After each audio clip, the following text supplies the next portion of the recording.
তাহলে বুঝলেন সদস্যগণ, আপনাদের কাছে অনুরোধ, আপনারা বালিঘাট বসুন। তৃণমূল থেকে গেল, মাননীয় মুখ্যমন্ত্রীর বক্তব্য বালিঘাট শেষ করতে তৃণমূল দিন। থেকে গেল, আসল দাবি করা তৃণমূল পালিয়ে গেল।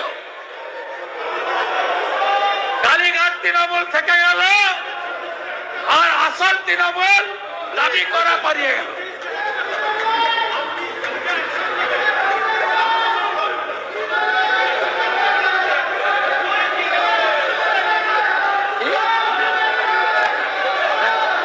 হ্যাঁ, বলুন বলুন বলুন।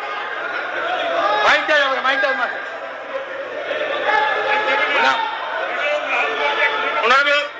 অনারেবল চিফ মিনিস্টারকে বলবো, চিফ মিনিস্টার যা যা অ্যাকশন নিচ্ছেন পূর্ণ সমর্থন করছি, কিন্তু কিন্তু কিন্তু যারা যারা যারা যারা হঠাৎ তৃণমূলের সঙ্গে ঝগড়া করে বাঁচার চেষ্টা করছে তাদের বিরুদ্ধে অভিযোগ থাকলে একটাকে বাঁচতে দেবেন না, একটাকে বাঁচতে দেবেন না।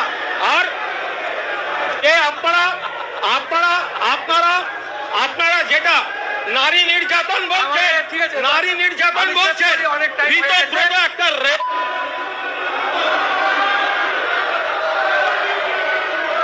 হ্যালো, আমি আপনারা বসুন।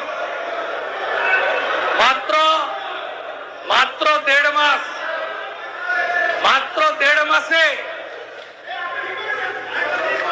28-এর মধ্যে 20 এমপি নাই, 80-র মধ্যে 62 এমএলএ নাই, আরো কম হবে। আপনাদের এই দৈন্য দশার জন্য আমরা দায়ী না, আপনারা নিজেরাই দায়ী। আপনাকে আমি বলবো, ঋতব্রত, মাননীয় ঋতব্রত ব্যানার্জি, মাননীয় সঞ্জীবন শাহ অভিযোগ করেছিল, পুলিশ ব্যবস্থা নিয়েছে। আপনারা যদি ওদের বিরুদ্ধে কোনো চুরি, দুর্নীতি, ত্রিপল লুকিয়ে রাখা, অবৈধ সম্পত্তি করা, যদি কোনো তথ্য থেকে থাকে লিখিতভাবে দেবেন, আমরা ব্যবস্থা নেব। তো বন্ধুরা, ভিডিওটি আপনারা দেখলেন। এই ভিডিওটি পশ্চিমবঙ্গের বর্তমান রাজনীতির আসল চেহারাটা পরিষ্কার করে দেয়।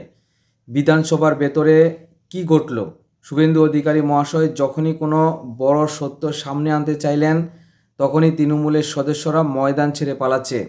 পালিয়ে যাওয়াটা তো এদের পুরনো অভ্যাস।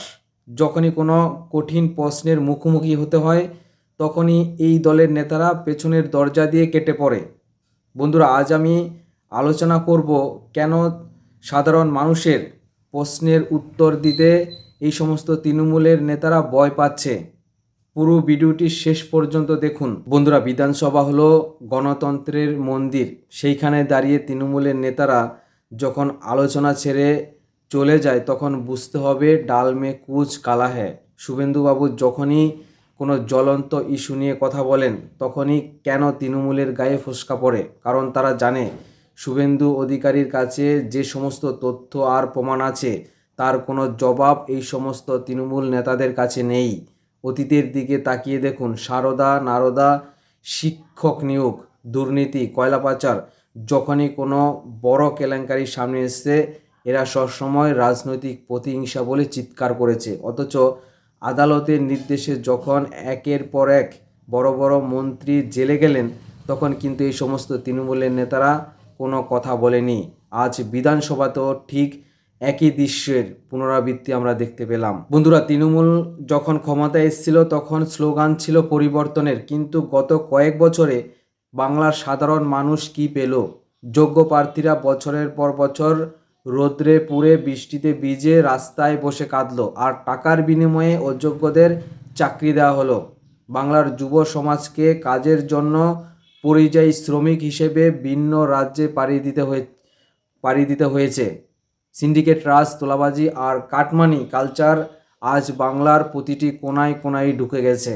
বন্ধুরা, আপনারা যদি নারী নিরাপত্তার কথা বলেন, যে রাজ্যে নারী সুরক্ষার বড় বড় দাবি করা হচ্ছিল সেখানে প্রতিনিয়তই মা বোনদের উপর অত্যাচারের খবর আসছিল। বিরোধীরা প্রতিবাদ করলেই তৃণমূলের কেউ কেউ বলছিল এটা নাকি ছোট্ট ঘটনা। অপরাধীদের আড়াল করার এই নোংরা মানসিকতা বাংলার মানুষ আর সহ্য করেনি।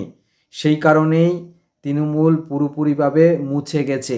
আজ শুভেন্দু অধিকারীর পক্ষে দাঁড়িয়ে আমাদের জোর গলায় বলতে হবে, সত্যকে কখনো চেপে রাখা যায় না। আপনি যত বেশি সত্যকে চাপার চেষ্টা করবেন, সত্য তত বেশি শক্তিশালী হয়ে বেরিয়ে আসবে। আজকের ভিডিওতে তৃণমূলের এই পলায়নপন্থী মনোভাবই প্রমাণ করে দিচ্ছে যে তারা মানসিকভাবে কতটা দুর্বল হয়ে পড়েছে। বন্ধুরা, এই নিয়ে আপনাদের কি মতামত অবশ্যই আপনারা কমেন্ট বক্সে কমেন্ট করে জানাবেন। এরকম একটা দুর্নীতিগ্রস্ত পলায়নপন্থী দল কি বাংলার মঙ্গল করতে পারে? ভিডিওটি প্রচুর পরিমাণে শেয়ার করুন, বন্ধুদের সাথে ভিডিওটি শেয়ার করুন আর চ্যানেলটিকে সাবস্ক্রাইব করে সঙ্গে থাকুন। দেখা হবে পরের ভিডিওতে। ভালো থাকবেন, সুস্থ থাকবেন। জয় হিন্দ, জয় ভারত।